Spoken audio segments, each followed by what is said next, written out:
श्री गणेशाय नमः। नीलाम्बुज श्यामल कोमलांगम सीता समारोपितवाम भागम पारो महासायक चारुचापम नमामि रामम रघुवंशनाथम। प्रहलाद नारद पराशर पुंडरीक व्यासाम्बरीश शुक शौनक भीष्म दालभ्यान रुकुमांगदार्जुन वशिष्ठ विभीषण आदीन पुण्यानिमान परम भागवतान स्मरामि। शुरू करते हैं। 117वां छप्पा पढ़ेंगे इस वीडियो में हम लोग भक्तमाल का, जिसमें श्री जयमल जी के बारे में भी पढ़ेंगे। और जयमल जी का चरित्र जो है वो पहले भी आ चुका है, तो जो पहले आया था वो काफ़ी समय पहले आया था, तो इसलिए हम एक बार उसको दोबारा से पढ़ेंगे। और फिर श्री मधुकर शाह जी के बारे में पढ़ेंगे इस वीडियो में। शुरू करते हैं, पहले छप्पे पढ़ते हैं। भक्तनि को आदर अधिक राजवंश में इनकियो, लघु मथुरा मेड़ता भक्त अति जयमल पोषे। टोरे भजन निधान रामचंद्र हरिजन तोषे, अभय राम एक रसही नेम नीवा के भारी।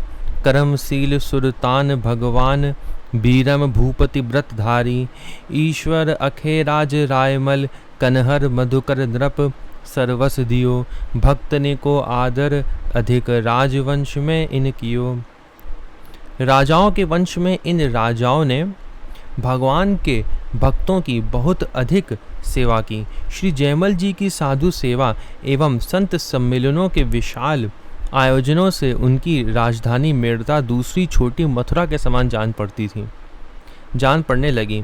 टोणे ग्राम में भजन परायण भक्त श्री रामचंद्र जी ने भक्तों की उत्तम सेवा करके उन्हें संतुष्ट किया। श्री अभय राम जी ने जीवन भर एक समान महती संत सेवा की। श्री नीवा जी का संत सेवा का सुदृढ़ व्रत था। श्री करमशील जी, श्री सुरतान जी, श्री भगवान जी और श्री वीरम जी, इन चारों राजाओं ने संत सेवा के अटल नियम को निभाया। श्री ईश्वर जी, श्री अक्षय राज जी, श्री रायमल जी, श्री कन्हर जी एवं श्री मधुकर जी, इन सभी राजाओं ने भक्तों की सेवा में अपना सर्वस्व समर्पित किया। सबसे पहले यहाँ पे लिखा है श्री जयमल जी। श्री जयमल जी के बारे में इसमें लिखा है नीचे कि छप्पे 52 और 231 232 में पहले भी कथा आ चुकी है। तो पहले जो आई है एक बार उसको पढ़ लेंगे तो और अच्छे से जयमल जी के बारे में पूरा हो जाएगा। तो 231 और 232 में हम लोग निकाल लेते हैं।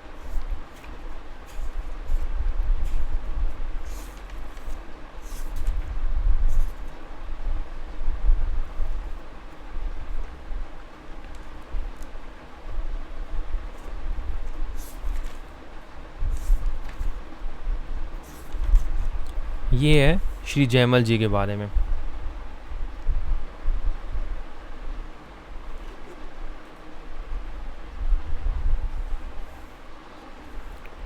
तो जो यहाँ पे दिया हुआ है उसको पहले पढ़ लेते हैं।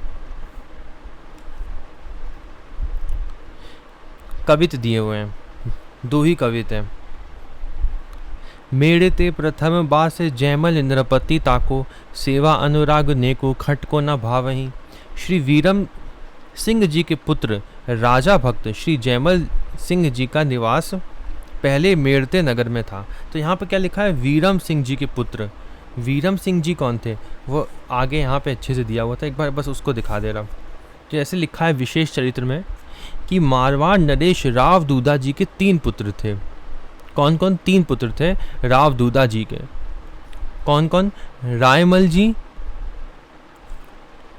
वीरम जी और रत्न सिंह जी। राणा रत्न सिंह जी की पुत्री मीराबाई थी और श्री वीरम जी के पुत्र श्री जयमल जी थे। इस प्रकार जयमल जी मीराबाई के भाई लगते थे। तो मीराबाई के जो भाई थे ताऊ जी के लड़के उनके, जैसे सबसे छोटे जो थे वो रत्न सिंह जी थे, तो उनकी पुत्री मीराबाई थी। तो मीराबाई के ताऊ जी वीरम जी, उनके पुत्र थे जयमल जी। तो हम लोग उनकी कथा पढ़ रहे हैं, ठीक है। तो इसमें लिखा है श्री वीरम सिंह जी के पुत्र राजा भक्त श्री जयमल सिंह जी का निवास पहले मेड़ते नगर में था, बाद में जोधपुर नगर में बसाया। श्री ठाकुर जी की सेवा पूजा में उनका बड़ा अनुराग था, क्योंकि ये श्री हित हरिवंश जी के शिष्य थे। उसमें इन्हें जरा सा भी खुटका अच्छा नहीं लगता था। मतलब बिल्कुल भी कोई परेशान कर दे जब वो सेवा कर रहे हो तो ये उनको बिल्कुल भी अच्छा नहीं लगता था। वह नित्य अपने मंदिर में नियम से 10 घड़ी का अर्थ होता है 4 घंटे सेवा करते थे। उनका नियम था कि सेवा के समय यदि कोई किसी भी प्रकार का समाचार आकर देता तो वह इसे सुनते नहीं थे और समाचार देने वाले को मरवा डालते थे। इस भय से कोई भी उनके पास नहीं जाता था। जयमल जी का एक भाई मंडोवर का राजा था, वह इनका बैरी था। इस भेद को पाकर उसने पूजा के समय बड़ी भारी सेना लाकर नगर को चारों ओर से घेर लिया। किसी को ऐसा साहस नहीं हुआ कि यह समाचार उन्हें सुनावे। तब श्री जयमल जी की माता ने जाकर सब बात सुनाई। सुनकर उन्होंने केवल यही कहा कि भगवान सब भला ही करेंगे। वह ज्यों के त्यों सेवा में लगे रहे। अपने भक्त का संकट दूर करने के लिए स्वयं प्रभु पधारे, भगवान पधारे स्वयं। उनका संकट, वो भगवान के शरणागत थे तो भगवान पधारे, शरणागत की रक्षा करते ना भगवान। भगवान पधारे और घोड़े पर चढ़कर रणभूमि में गए। उन्होंने अकेले ही शत्रु सेना को मार भगाया। घोड़े को घुड़सार में बांधकर अंतर्धान हो गए। सब लोग शत्रु के पराजय की चर्चा करके सुखी हुए। मेरे ते प्रथम बास जयमल नरपति ताको, सेवा अनुराग नेको खटको न भावही। करे घरी 10 तामे, को जो खबर देते लेत नहीं कान और ठौर मर वावही। हूँ तो एक भाई बैरी भेरे है पाई लियो, कियो आनी घेरो माता जाई के सुनावही। करे हरि भली प्रभु घोरा असवार भय, मारी फौज सब कहें लोग सचू पावही। सेवा पूजा समाप्त करके, फिर जब सेवा पूजा ने समाप्त कर ली, श्री जयमल जी ने युद्ध भूमि में जाने का विचार किया। वे घुड़सार में गए। वहां उन्होंने अपनी सवारी के घोड़े को हांफते देखकर लोगों से पूछा कि अरे, इस मेरे घोड़े पर किसने सवारी की है। सभी लोग चुप रहे क्योंकि किसी को पता न था। आगे जाकर इन्होंने देखा कि सेना घायल होकर पड़ी है और वह बैरी भी पड़ा है। उसने श्री जयमल जी से प्रसन्न एवं सुखी होते हुए पूछा। क्या पूछा उसने? वो सब पड़े हुए थे, जितने भी सब पिटे हुए पड़े थे जब रणभूमि में पहुंचे, और जो बैरी था वो भी सुखी होते हुए वो भी रणभूमि में पड़ा हुआ था। तो उसने पूछा जयमल जी से, आपकी सेना का वह सांवला सा सिपाही कौन है जिसने अकेले ही मेरी सारी सेना को मार भगाया? यद्यपि उसने मुझे भी घायल कर दिया है, किंतु उसकी सुंदर आकृति ने मेरा मन हरण कर लिया है। ये सुनते ही श्री जयमल जी प्रेम विभोर होकर बोले, तुम्हें तो वह दिखाई पड़ गया, परंतु मेरे नैन तो तरस रहे हैं, मुझे नहीं दिखाई पड़ता है। इनकी प्रेम भरी बातों से वह समझ गया कि उन्हीं श्याम सुंदर भगवान ने कृपा की है। तो पहले पूरा पढ़ लेते हैं। अच्छा, उन्होंने अपने भक्त की रक्षा की और मुझे भी दर्शन दिया। श्री जयमल जी ने उसकी कुशल पूछी और उसे घर भेज दिया। उसने भी नित्य भगवान की सेवा करने की प्रतिज्ञा की। उस जयमल के शत्रु के मन में यह वेदना हुई कि मैंने भक्त के साथ बुरा किया, उसे धोखा दिया, परंतु भगवान ने मुझे दर्शन दिया। उनके भक्त ने मेरे साथ भला व्यवहार किया, धन्य है। अथवा जयमल के मन में दुख हुआ कि मैंने भगवान को कष्ट हुआ। इस प्रकार भक्त की वाणी प्रभु ने सत्य किया। देखे हाफे घोरा अहो, कौन असवार भयो, गयो आगे जबे देखियो, वही बैरी पर्यो है। बोलियो सुख पाए अजू, सावरो सिपाही को है, एकले ही फौज मारी, मेरो मन हर्यो है। तू ही को दिखाई देई मेरे तर सत नैन, बैनन सो जानी फही, श्याम प्रभु ढर्यो है। पूछी के पठाए दियो, वाने पन यह लियो, कियो इन दुख करे, भली बुरो कर्यो है। क्या लिखा है? तू ही को दिखाई देई मेरे तरसत नैन, ये कहा जयमल जी ने। तुमको तो दिखाई दे गया, मुझे तो नैन तरस से उनको देखने के लिए, मुझे दर्शन नहीं हुए, भगवान ने दर्शन नहीं दिए उनको अभी तक।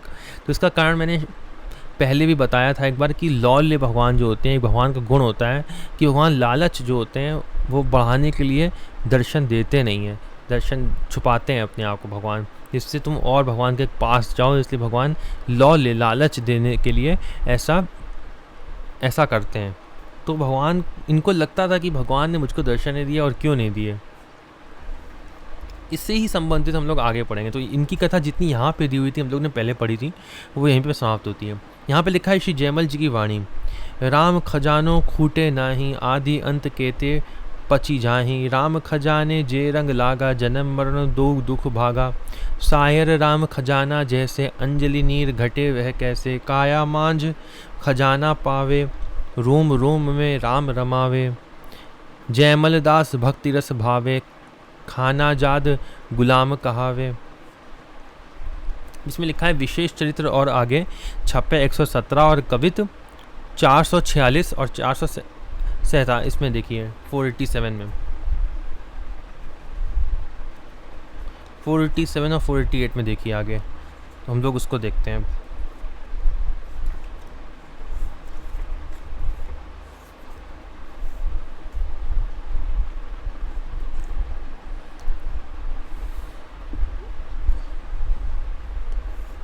यहाँ से हम लोग वापस से पढ़ेंगे।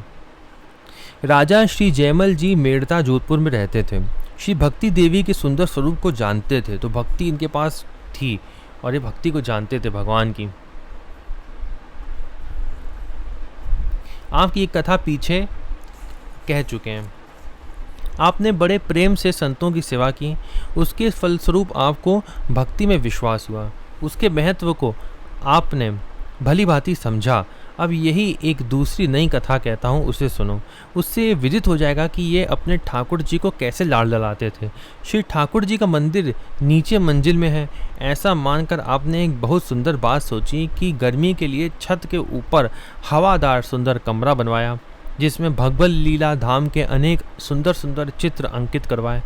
कोमल शैया, बिछौना, तकिया, ओढ़ने के सुंदर रेशमी वस्त्र, सोने का पानदान, पीकदान, व्यंजन, चंवर आदि अनेक मूल्यवान सुंदर वस्तुओं से उसे सजाया। कमरे की खिड़कियों तथा दरवाज़ों पर सुंदर जरीदार पर्दे सिलवा कर लटकाए। भगवान का इन्होंने कमरा ऊपर छत पर बनवाया। मेरे ते बसत भूप भक्ति को स्वरूप जाने, जयबल अनूप जा की कथा कही आए हैं। करी साधु सेवा रीति प्रीति की प्रतीति भई, नहीं एक सुनो हरि कैसे के लड़ाए हैं। नीचे मानी मंदिर सो सुंदर बिचारी बात, छात पर बंगला के चित्रले बनाए हैं। विविध बिछौना सेज राजत उड़ोना पान, दान धरी सोना जरी पर्दा सिवाए हैं।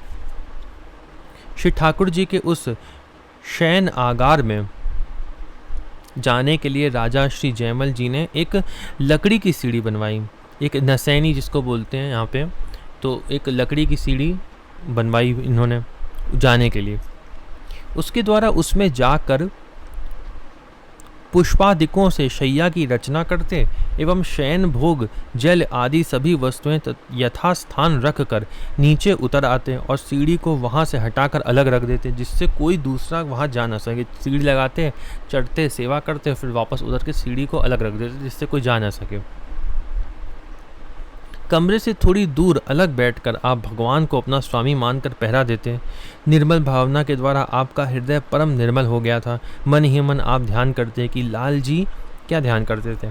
ध्यान करते थे कि लाल जी शैया पर पधारे हैं, पान दान से निकाल कर पान खा रहे हैं, पीक दान में उगार डाल रहे हैं और सर्व सुखदायी प्रभु अब सुखपूर्वक शयन कर रहे हैं, ऐसा ध्यान करते थे। क्या ध्यान करते थे? कि पहले लाल जी शैया पर पधारे हैं, पान दान से निकाल कर पान खा रहे हैं, पीक दान में उगार डाल रहे हैं और सर्व सुखदायी प्रभु अब सुखपूर्वक शयन कर रहे हैं। भगवत सेवा के इस रहस्य को आपकी रानी भी नहीं जानती थी। एक बार रात में उसने सीढ़ी लगाई और थोड़ा सा पर्दा हटाकर झांक के देखा तो उसे एक सुंदर सुकुमार किशोर बालक शयन करता हुआ दिखाई पड़ा। रानी राजा के डर से अथवा ठाकुर जी के जग जाने के भय से पुनः चुपचाप उतर आई और नसैनी को यथास्थान रखकर महल में चली गई। प्रातःकाल आकर रानी ने अपने पति देव को सब बात सुनाई और कहा कि मेरा मनोरथ पूर्ण हो गया। राजा श्री जयमल जी ने उसे डांट फटकार कर डरपा दिया कि फिर कभी ऐसा नहीं करना, और मन ही मन यह जानकर प्रसन्न हुए कि उसे के बड़े भाग्य हैं जो उससे श्री लाल जी के सुंदर दर्शन हो गए। तो पहले तो उन्होंने डांटा, लेकिन मन ही मन भक्त जो होते हैं बाहर से अगर डांटना दिखाएं भी तो भी अंदर से बहुत कोमल होते हैं। ये संतों का ऐसा गुण होता है कि बाहर से भले ही दिखाएं, तो उन्होंने बाहर से भले उनको डांटा लेकिन मन ही मन में प्रसन्न हुए कि भगवान को दर्शन हो गए। इसको ताकीदारी सीढ़ी करी रचना उतारी धरे, भरे दूरी चौकी आप भाव स्वच्छ ताई हैं। मानसी बिचारे लाल सेज पग धारे पान, खातले उगारे डारे पौड़े सुखदाई है। तिया हो न भेद जाने, सो न सेरी धरी वाने, देखे को किशोर सोयो, फिरी भोर आई है। पति को सुनाई भई अति मन भाई वाको, खींची डर पाई जानी भाग अधिकाई है। मारवाड़ नरेश रावदूता के 3 पुत्र थे, रायमल, वीरम जी और रत्न सिंह जी। ये हम पहले पढ़ ही चुके हैं। राणा रत्न सिंह जी की पुत्री मीराबाई थी और वीरम जी के पुत्र जयमल जी थे। इस प्रकार जयमल जी मीराबाई के भाई लगते थे। भक्त दाम गुण चित्रिणी में श्री जयमल जी की उदारता एवं संत सेवा निष्ठा का एक चरित्र वर्णन किया गया। एक बार इनके यहाँ संतों की जमात टिकी थी। उसी समय जमात के एक संत के गुरुदेव वहीं पास के गांव में पधारे। शिष्य के पैर में दर्द होने के कारण पैदल चलने में असमर्थ थे, अतः राजा जयमल जी से घोड़ा मांग कर ले गए और अपने गुरुदेव का दर्शन किया। गुरुदेव का मन घोड़े को देखकर लेने के लिए ललचा गया। शिष्य ने गुरुदेव के भाव को जानकर वह घोड़ा इन्हें दे दिया और वापस आकर जयमल जी से सारी बात सच सच बता दिया। श्री जयमल जी ने कहा कि मेरे पास जो कुछ भी है सब संतों का है। उन्होंने क्या कहा, उन्होंने ऐसा हुआ था कि एक संत थे, वो अपने गुरुदेव से मिलने जाना चाहते थे और दूर थे, तो संत ने कहा कि आप उनको अपना घोड़ा दे दीजिए। तो उन्होंने घोड़ा लिया और वह घोड़ा से वो दर्शन करने चले गए गुरु के पास। तो गुरु का मन जो है उनको घोड़े को देख के ललचा गया। तो उन्होंने, जो संत थे, उन्होंने अपने गुरु को घोड़ा दे दिया। फिर आकर सच सच बात बता दी राजा को। राजा ने कहा कि जो भी है मेरा पास वो सब संतों का ही है, ठीक है। और जयमल जी ने कहा कि मेरे पास जो कुछ भी है सब संतों का है, और भी घोड़ा चाहिए तो उन्हें दे आइए। संत सेवा निष्ठा को देखकर सभी संत प्रसन्न होकर इनके भक्ति भाव की प्रशंसा करने लगे। आगे चरित आता है श्री रामचंद्र जी का।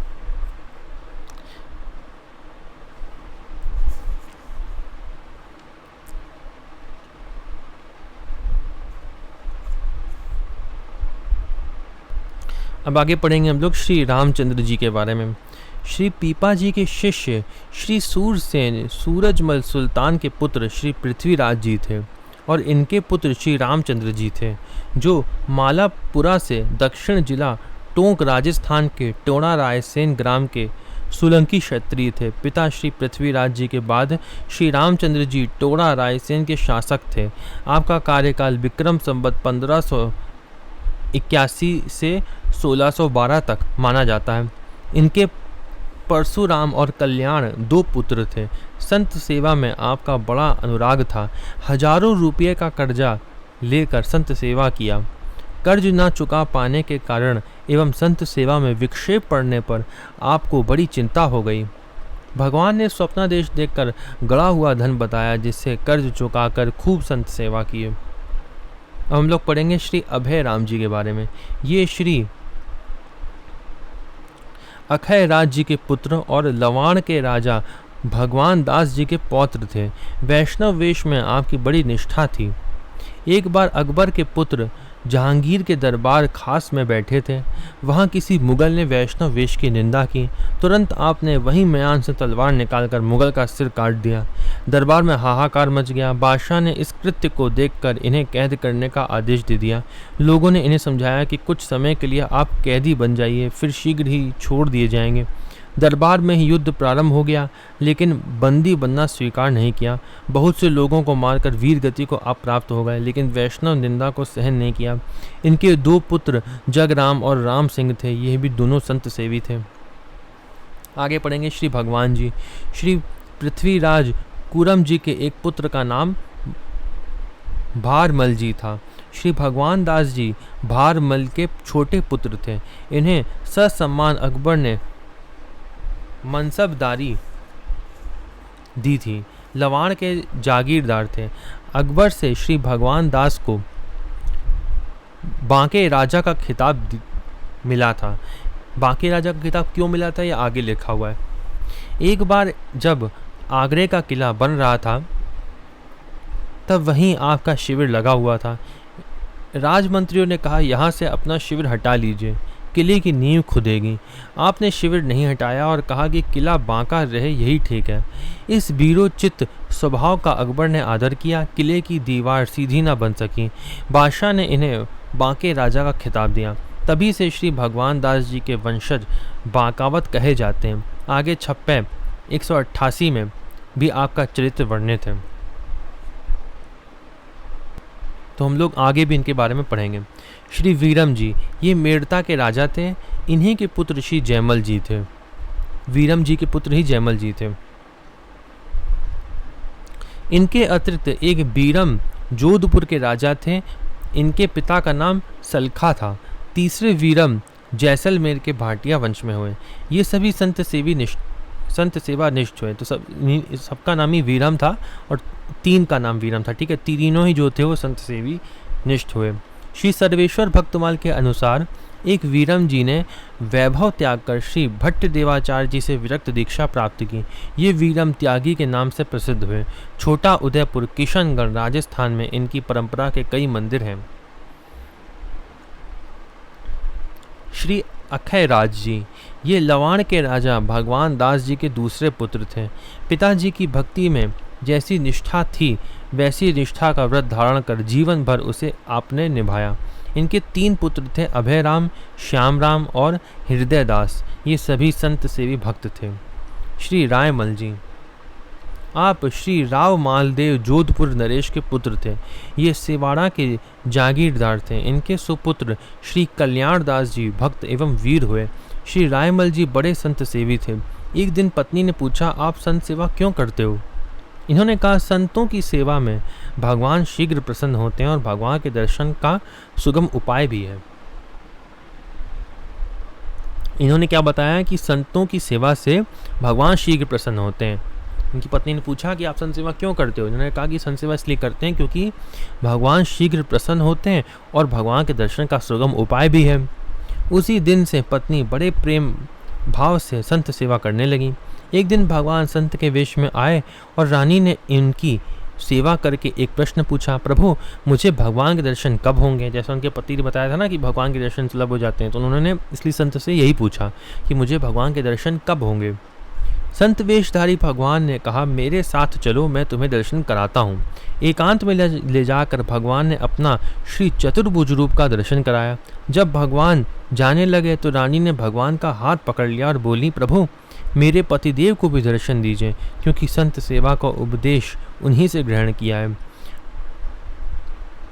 भगवान के कहने पर पत्नी ने श्री रायमल जी को भी दर्शन कराया। श्री रायमल जी को संकोच हुआ कि पत्नी के द्वारा मुझे दर्शन हुए हैं एवं पत्नी ने संत सेवा का उपदेश भी मुझसे ही लिया था। उनको ये संकोच हुआ कि देखो मैंने पत्नी को बताया था और भगवान ने उनको दर्शन दिए, मुझे को दर्शन नहीं दिए। उनके मन में ऐसा संकोच आया। तब भगवान ने सुनिए क्या कहा। भगवान ने कहा, मैंने तुम्हारे वचनों को पूरा किया है। तो भगवान संतों के वचनों को पूरा करते हैं। भगवान ने कहा कि मैं तुम्हारे ही वचनों को पूरा किया है। तुम अपनी भक्ति भावना को हीन मत समझो, क्योंकि मैं तुम्हारे पास सदैव रहता हूँ। भगवान ने क्या कहा कि तुम अपनी भक्ति को हीन मत समझो, नीचा मत समझो कि देखो तुम्हारी पत्नी को हो गए मुझ और मुझे नहीं हुए, तुम ऐसा मत समझो मेरी पत्नी को हो गए मुझे नहीं हुए। भगवान ने कहा कि मैं तुम्हारे साथ सदैव रहता हूँ, हीन मत समझो तुम। भगवान जैसा मैंने बताया था दर्शन देते नहीं हैं, कई बार वो लौल्य के कारण नहीं देते हैं, ऐसा संत कहते हैं। ठीक है, रायमल जी का संकोच दूर हो गया और संत भगवंत में पहले से भी ज़्यादा प्रीति हो गई।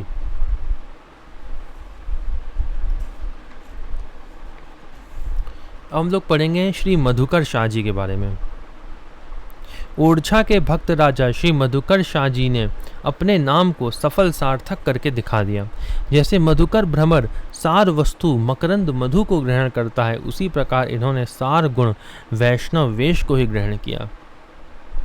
भ्रमर जैसे असार डंठल कांटा पत्तों आदि को छोड़ देता है, उसी प्रकार आप भी जाति गोत्र गुण आदि से संबंधित ऊंचता नीचता को त्याग कर वैष्णव वेश मात्र का स्वागत सत्कार करते हैं, उनमें अगाध प्रेम रखते हैं। आप केवल ओरछा के भूप नहीं बल्कि भक्तों में भी भूप अति श्रेष्ठ थे। आपने परमानंद प्रदायक महान प्रेम प्रण धारण कर रखा था। वह यह कि कोई भी कंठी तिलकधारी आ जाए तो उसके चरण धोकर चरणामृत पान करना। ये इनका व्रत था कि कोई भी अगर कंठीधारी तिलकधारी आ जाएगा तो उनको संत मानकर उनका चरणामृत लेंगे। ऐसे वैष्णवोचित आचरणों से इनके भाई कुटुंब के लोग इनसे द्वेष करते थे। एक बार उन लोगों ने तुलसी की बहुत सी मालाओं को गले में पहनाकर एक गधे को उनके सामने कर दिया। उसे देखते ही राजा ने अपना सौभाग्य मानकर उसको भी प्रणाम स्वागत सत्कार करके चरणामृत लेते हुए कहा, धन्य है प्रभु,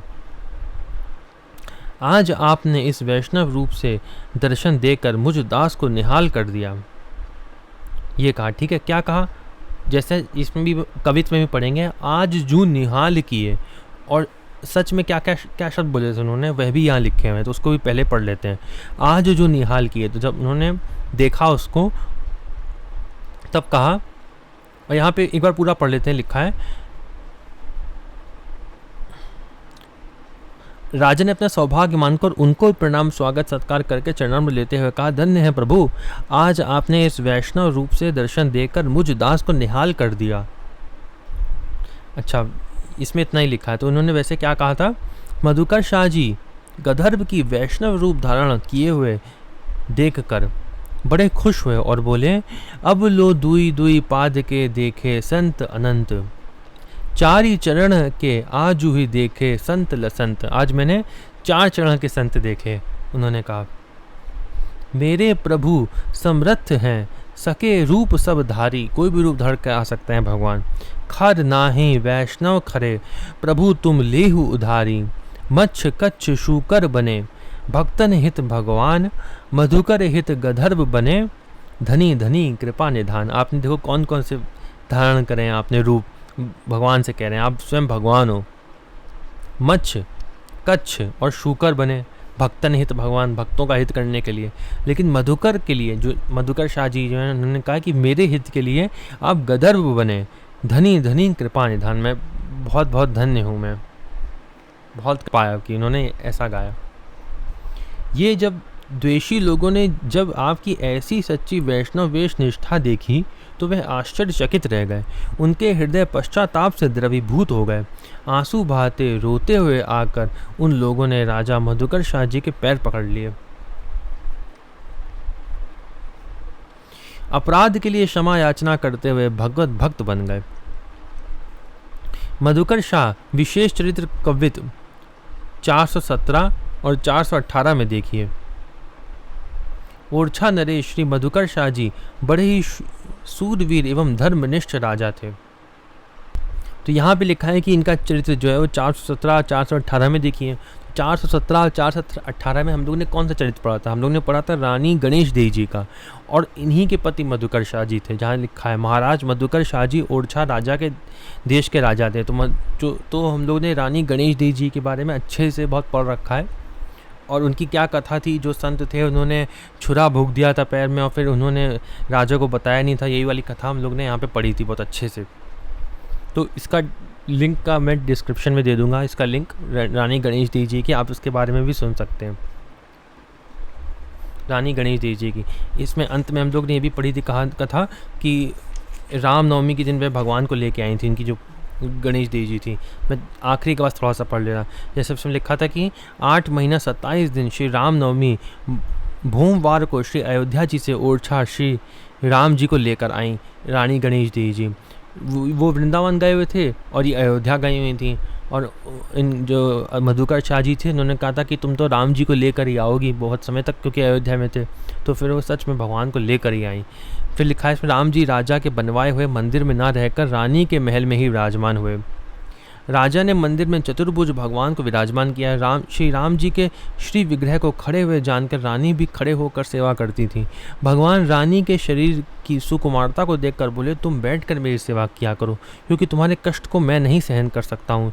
रानी बोली, प्रभु आप मेरे पति हैं, स्वामी हैं, आपके समान मैं कैसे बैठ सकती हूँ? हाँ, यदि आप कृपा करके बैठ जाएं तो मैं भी बैठकर सेवा करूँगी।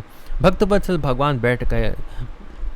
अद्यावधि ओरछा में बैठे हुए श्री राम राजा सरकार का दर्शन होता है। निर्जला एकादशी में गुरुवार को नश्वर शरीर को त्याग कर श्री गणेश देवी जी रानी जी श्री राम जी के चरणों में लीन हो गई। तो ये कथा हम लोगों ने पहले भी अच्छे से पढ़ रखी है, आप डिस्क्रिप्शन में देख लीजिएगा पूरी रानी गणेश देवी जी की कथा। तो हम आगे पढ़ते हैं।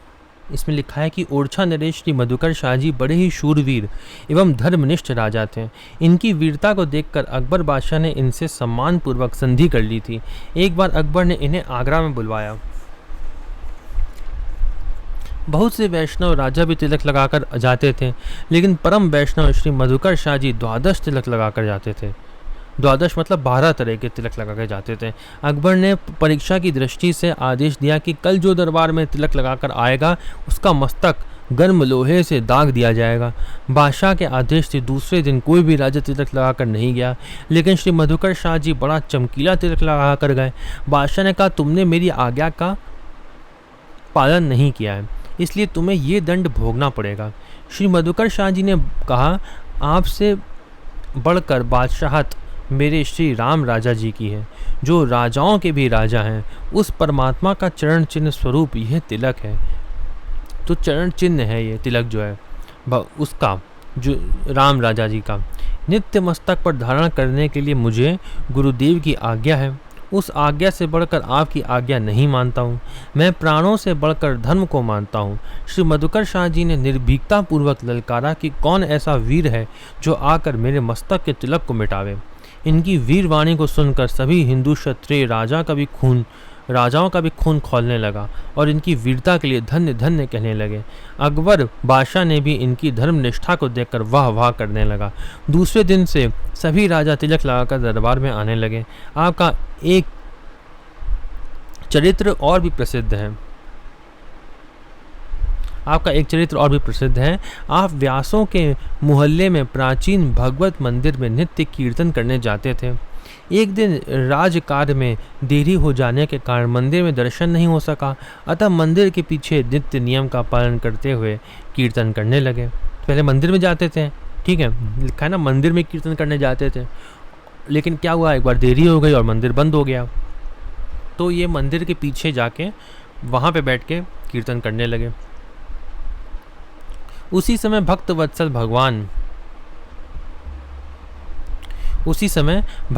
भगवान प्रकट होकर राजा के साथ कीर्तन नृत्य करने लगे। देवताओं ने स्वर्ण पुष्प तथा दिव्य सुगंधित पुष्प बरसाए एवं आपने वाद्य बजाए।